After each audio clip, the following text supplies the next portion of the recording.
একজন কন্যার পিতার কাছে নারীর ক্ষমতায়ন কেবল রাজনৈতিক প্রতিশ্রুতি নয়, এটি এক ব্যক্তিগত যাত্রা যেখানে ভালোবাসা, আশঙ্কা, আশা আর দায়িত্ব এক সূত্রে গাঁথা। তাঁর চোখে প্রতিটি কন্যার অগ্রগতি মানে একটি জাতির নীরব বিপ্লব। সেই দৃষ্টিতেই তারেক রহমান দেখেন বাংলাদেশের ভবিষ্যৎকে একটি স্বপ্নময় দেশ, যেখানে প্রতিটি মেয়ে পাবে সমান সুযোগ, স্বাধীনতা ও সুরক্ষা, যেখানে নারীর অগ্রযাত্রাই জাতির প্রকৃত অগ্রগতি। ১৯৭৬ সালে শহীদ প্রেসিডেন্ট জিয়াউর রহমান রাষ্ট্রপতির সচিবালয়ে নারী বিষয়ক দপ্তর প্রতিষ্ঠা করে নারী জাগরণের সূচনা করেন। একই বছরে পুলিশ বাহিনীতে নারীদের নিয়োগ এবং আনসার ও গ্রাম প্রতিরক্ষা দলে অন্তর্ভুক্তির মাধ্যমে ইতিহাস গড়েন।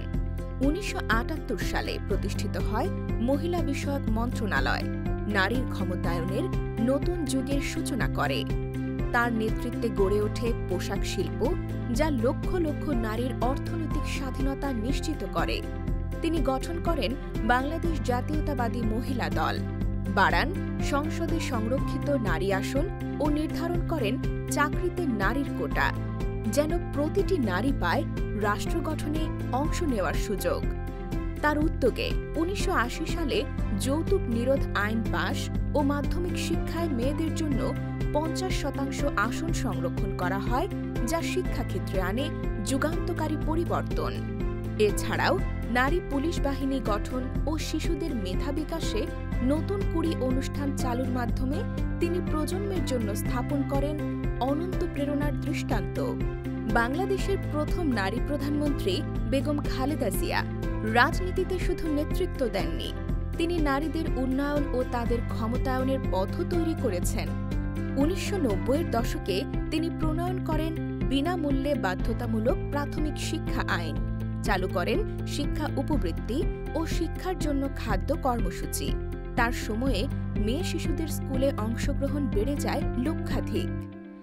১৯৯৫ সালে প্রবর্তন করেন বেগম রোকেয়া পদক, ধর্ষণ, অ্যাসিড সন্ত্রাস দমন আইন, যৌতুক বিরোধী পদক্ষেপ, নারীদের অর্থনৈতিক স্বনির্ভরতা নিশ্চিত করতে ক্ষুদ্র ঋণ, নারী উদ্যোক্তা উন্নয়ন কার্যক্রম ও প্রযুক্তিতে নারীর অগ্রযাত্রা নিশ্চিত করেন।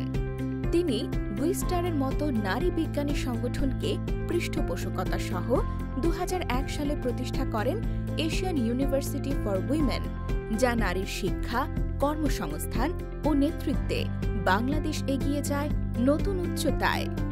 আজ তারেক রহমান স্বপ্ন দেখেন একটি শক্তিশালী, সমৃদ্ধ বাংলাদেশ, যেখানে মেয়েরা কেবল সুরক্ষিত থাকবে না, বরং নেতৃত্ব দেবেন অর্থনীতি, সমাজ ও রাষ্ট্র পরিচালনায়। তিনি নারীর ক্ষমতায়ন ও সমান সুযোগ নিশ্চিত করে নতুন প্রজন্মের জন্য ন্যায় ও সমৃদ্ধির বিশ্ব নির্মাণ করতে চান। বিএনপির ভবিষ্যৎ নীতিমালায় নারী পরিবারের প্রধানদের নামে থাকবে পরিবার কার্ড, বিনামূল্যে নিত্য প্রয়োজনীয় জিনিস বিতরণ করা হবে। নারী উদ্যোক্তারা পাবেন এসএমই ঋণ, ব্যবসায়িক প্রশিক্ষণ ও সহায়তা।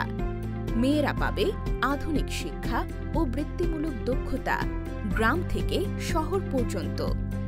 রাজনীতি ও নীতি নির্ধারণে নারীর অংশগ্রহণ হবে অপরিহার্য, আর প্রতিটি মেয়ে ভয়মুক্তভাবে চলবে, কথা বলবে। স্বপ্ন দেখেন এমন প্রতিটি মেয়ের জন্য রাষ্ট্র হবে তার অংশীদার, তার বাধা নয়।